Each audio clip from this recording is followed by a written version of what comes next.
नमस्कार। आज हम एक बहुत ही पावरफुल जर्नी को समझने वाले हैं। एक ऐसा रास्ता जो जिंदगी की सबसे बड़ी मुश्किलों को हमारी सबसे बड़ी जीत में बदल सकता है।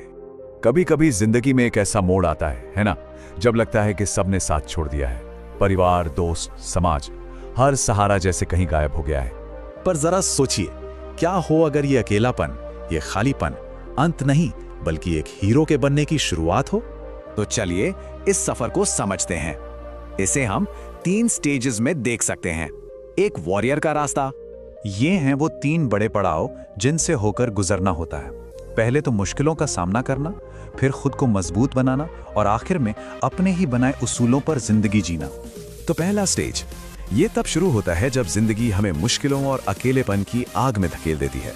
और यहाँ सबसे जरूरी बात यह है कि ये मुश्किल वक्त हमें तोड़ने के लिए नहीं आता, बल्कि ये तो हमें तराशने, हमें और बेहतर बनाने के लिए आता है। देखिए, मुश्किलों को देखने का एक और नजरिया भी है। ये उस भट्टी की तरह हैं जो सोने को कुंदन बना देती है, या उस तूफान की तरह जो पेड़ की जड़ों को और मजबूत कर देता है। ये वो अंधेरा है जिसमें हमें अपनी अंदर की रोशनी दिखती है, और वो ठोकर है जो बच्चे को दौड़ना सिखाती है।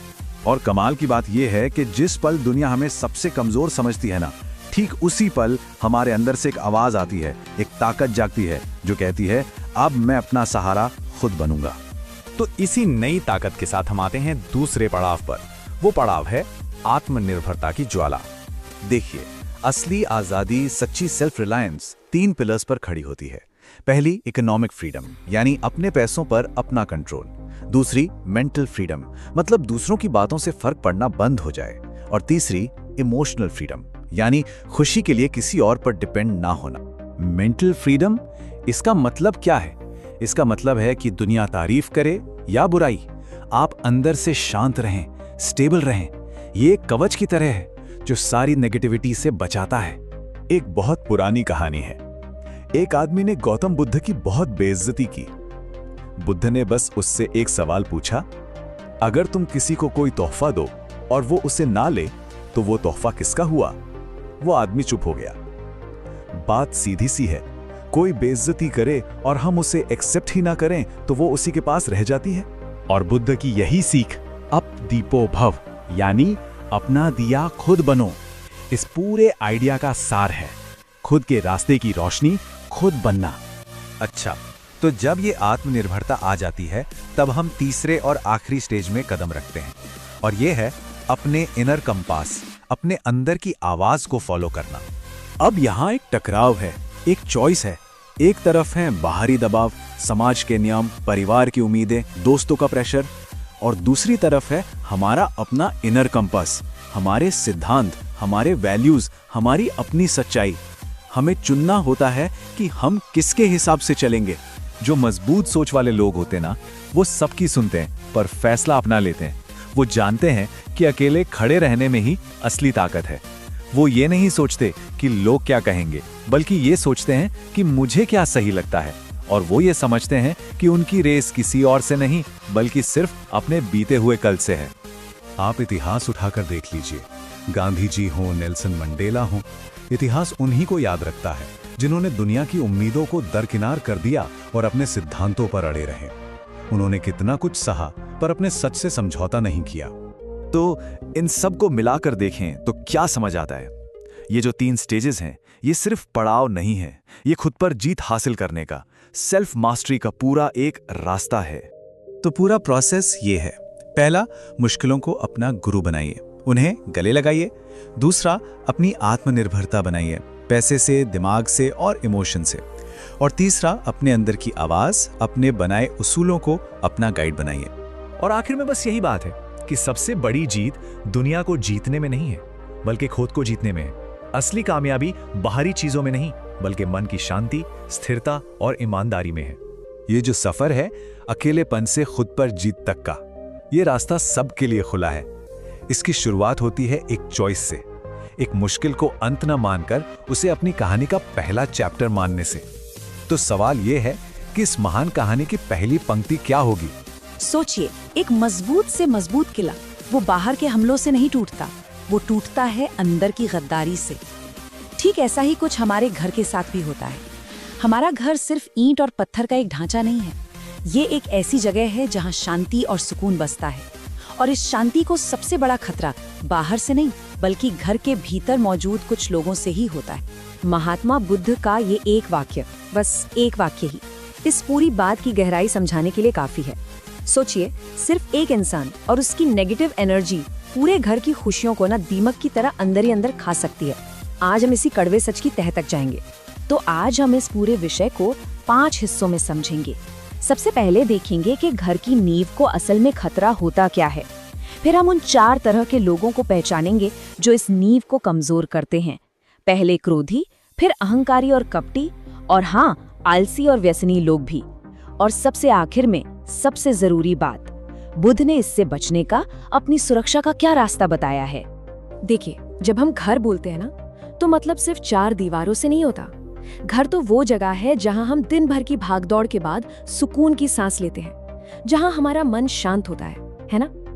पर कुछ लोग अपनी आदतों से, अपनी वाइब से इसी सुकून को धीरे धीरे खत्म कर देते हैं और घर को घर नहीं, एक जंग का मैदान बना देते हैं। तो चलिए बात करते हैं सबसे पहले और शायद सबसे विनाशकारी इंसान की, जो क्रोधी है। बुद्ध ने गुस्से की तुलना एक जलते हुए अंगारे से की थी।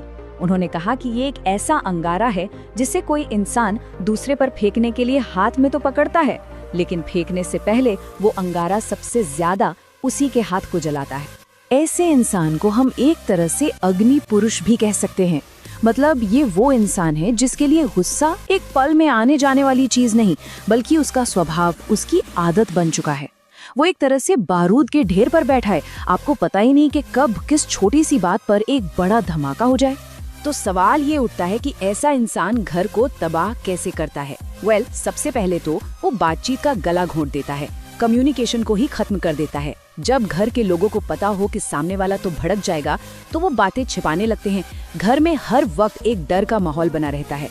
वो घर घर नहीं लगता, एक जेल लगने लगता है। और इसका सबसे बुरा, सबसे गहरा असर पड़ता है बच्चों पर।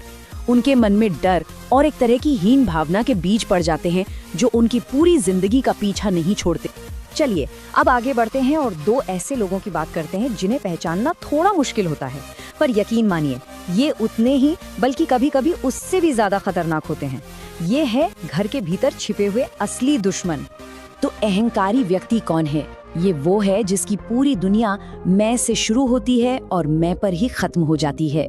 बुद्ध ने तो कहा भी है कि अहंकार दुनिया का सबसे बड़ा भ्रम है। ऐसा इंसान परिवार को एक टीम की तरह नहीं देखता, नहीं, वो इसे अपनी एक रियासत समझता है। उसे प्यार नहीं चाहिए, उसे चाहिए कि सब उसकी बात माने, उसका हुक्म माने। और इस ईगो का नतीजा क्या होता है? पहली बात, वो अपनी गलती कभी नहीं मानेगा, कभी नहीं। इससे छोटे मोटे झगड़े भी एक विकराल रूप ले लेते हैं। वो अपनी नाक ऊंची रखने के लिए, अपने ईगो को बचाने के लिए परिवार के लोगों को ही एक दूसरे के खिलाफ खड़ा कर सकता है। उसके लिए रिश्ते नाते बाद में आते हैं, पहले उसका घमंड आता है। और तो और सिर्फ दिखावे के चक्कर में वो पूरे परिवार को कर्ज में भी डुबो सकता है। अब आते हैं उस इंसान पर जो शायद इन सब में सबसे ज्यादा खतरनाक है, कपटी यानी धोखेबाज। ये इतना खतरनाक क्यों है? क्योंकि ये छिपा हुआ होता है। बुद्ध ने ऐसे लोगों की तुलना उस गड्ढे से की है जिसके ऊपर बड़ी सुंदर हरी झरी घास बिछी हो। आपको तो सुंदरता दिखती है, आप पैर रखते हैं और सीधा खाई में। ये होता है कपटी इंसान। ये लोग ना घर के अंदर पॉलिटिक्स खेलते हैं। इनका सबसे बड़ा हथियार चुगली और मैनिपुलेशन, हेर फेर। ये एक की बात दूसरे को नमक मिर्च लगाकर बताएंगे। इससे क्या होगा? परिवार में शक पैदा होगा, नफरत के बीज बोए जाएंगे और इन्हें ना दूसरों को आपस में लड़ते देखकर एक अजीब सा सुकून मिलता है। सच तो ये है कि ये इंसान घर की नींव यानी विश्वास की ही हत्या कर देता है, और बिना विश्वास के तो कोई भी घर ताश के पत्तों की तरह बिखर ही जाएगा। हमारी लिस्ट में जो अगले 2 लोग हैं वो शायद घर में कोई बड़ा हंगामा या लड़ाई झगड़ा ना करें, लेकिन ये वो हैं जो चुपचाप धीरे धीरे घर की सारी एनर्जी, सारी प्रोस्पेरिटी को सोख लेते हैं। तो चौथा इंसान है प्रमादी, जिसे हम आम भाषा में आलसी कहते हैं। बुद्ध ने तो आलस को मृत्यु का रास्ता कहा है, और यहाँ आलसी का मतलब सिर्फ आराम करने वाले से नहीं है। नहीं, ये वो है जिसका स्वभाव एक परजीवी, एक पैरासाइट जैसा होता है। वो परिवार के सारे रिसोर्स इस्तेमाल करेगा, खाएगा, पिएगा, रहेगा, लेकिन अपनी कोई जिम्मेदारी नहीं उठाएगा। अब ये घर को कैसे बर्बाद करता है, आप खुद सोचिए। घर में एक सदस्य दिन रात पसीना बहा रहा है और दूसरा बस हाथ पर हाथ धरे बैठा है, तो धीरे धीरे क्या होगा? जो मेहनत कर रहा है उसके मन में कड़वाहट आएगी, उसका भी मोटिवेशन खत्म हो जाएगा। बच्चों के लिए ये एक बहुत बुरा एग्जाम्पल सेट करता है और नतीजा, घर की तरक्की रुक जाती है और धीरे धीरे घर में गरीबी आने लगती है। और पांचवा और शायद सबसे विनाशकारी व्यक्ति है दुर्व्यसनी, यानी वो जो अपनी आदतों का, अपनी इंद्रियों का गुलाम है। और एक बात साफ समझनी होगी, आज के जमाने में व्यसन का मतलब सिर्फ शराब, सिगरेट या जुआ नहीं है। मोबाइल की लत, ऑनलाइन गेमिंग, सट्टेबाजी, ये सब भी उतने ही खतरनाक व्यसन है। और ऐसा इंसान घर को सिर्फ बर्बाद नहीं करता, वो घर को नीलाम करवा सकता है। और इसका असर वो बस भयानक होता है। घर में हमेशा एक डर, एक अनिश्चितता का माहौल बना रहता है। आज क्या होगा? ये आदत पूरे परिवार को आर्थिक रूप से तबाह कर देती है। बार बार झूठे वादे करके ये इंसान विश्वास को पूरी तरह से खत्म कर देता है। धीरे धीरे समाज भी ऐसे परिवार से किनारा कर लेता है और ये इंसान अपने साथ साथ पूरे परिवार की इज्जत को मिट्टी में मिला देता है। तो अब सबसे बड़ा सवाल, इन सबका पता तो चल गया, पर करें क्या? तो देखिए, बुद्ध ना तो ये कहते हैं कि घर छोड़कर भाग जाओ और ना ही ये कहते हैं कि चुपचाप ये सब सहते रहो। नहीं, वो हमें जागने का, विवेक से काम लेने का रास्ता दिखाते हैं। बुद्ध ने इसके लिए एक बहुत ही प्रैक्टिकल 3 स्टेप्स का उपाय बताया है। और ये रास्ता ना कोई दुर्व्यवहार सहने का है, ना ही घर से भाग जाने का। ये रास्ता है होश में रहकर समझदारी से सही कदम उठाने का। तो ये 3 कदम हैं। पहला, करुणा के साथ संवाद।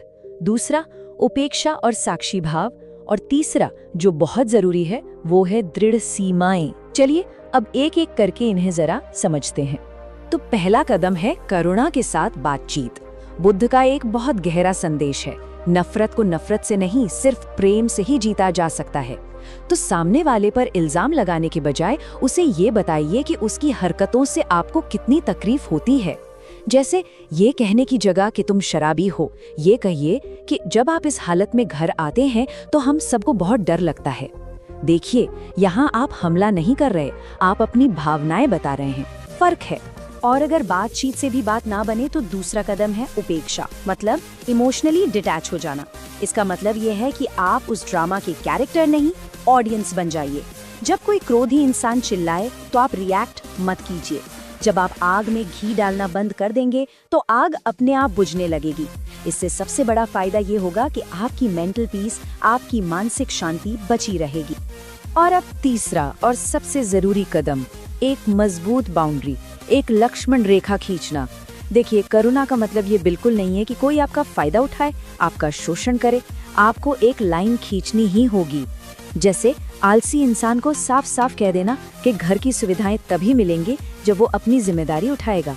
या फिर व्यसनी इंसान को ये बताना कि अगर वो नशा करके घर आया तो उसे घर के अंदर आने नहीं दिया जाएगा। जब तक आप उनकी गलतियों को छुपाते रहेंगे, उन्हें सहते रहेंगे, वो कभी नहीं सुधरेंगे। और अंत में बुद्ध का सबसे बड़ा, सबसे शक्तिशाली संदेश यही है, अब दीपो भव, यानी अपना दिया खुद बनो। दूसरों को बदलना शायद हमारे हाथ में ना हो, लेकिन खुद को बिखरने से बचाना, खुद को टूटने से बचाना, ये पूरी तरह हमारे हाथ में है। अपने मन को इतना मजबूत बना लीजिए कि बाहर का कोई भी तूफान आपके अंदर की लौ को बुझा ना सके।